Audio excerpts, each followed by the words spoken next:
wallahi na yi gamuwa na akan aiki na.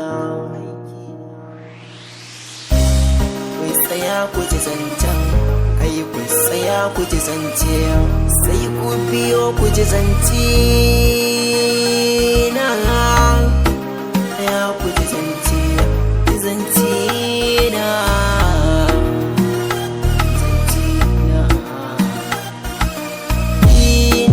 Tuno wata rana na gurin aiki na, sai na ji an yi kirana da ta dawali a hannuwana, sannan ga kai na doke da biro na rubutuna.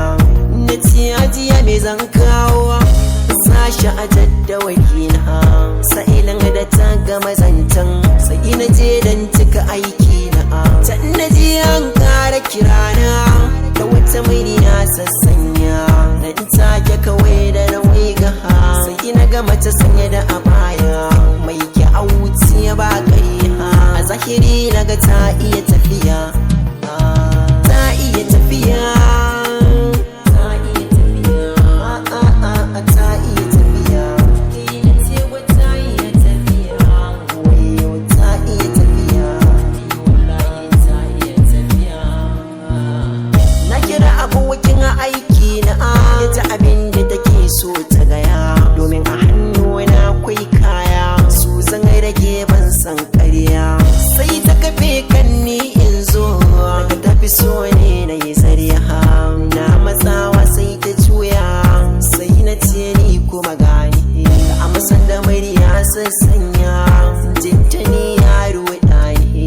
Na tsaya na kare mata kallo don kyanta ni ya kiɗa mani, take na fara zancen zuciya, yin hakan ya sa ni tunani. Sai ta ce me kake tunani, na kira ka ka share ni, ko akwai matsala mai rauni ka gaya mini dai na tunani. Firgigit na tashi daga tunani, na ji saƙon da ka bisani, ta ƙarin murmushi mara auni wanda ya ƙara taɓa ni.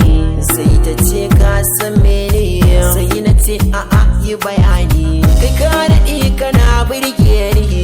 Nan take sai rai yayi sanyi, an zo gurin da zan yi bayani, yafi in faɗa sai ta riga ni.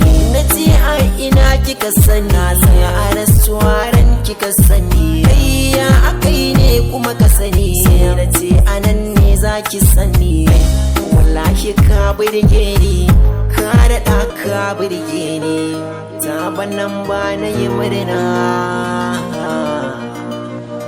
ni ma ina santa, ta kama ruhina. Bayaninta ya birge ni.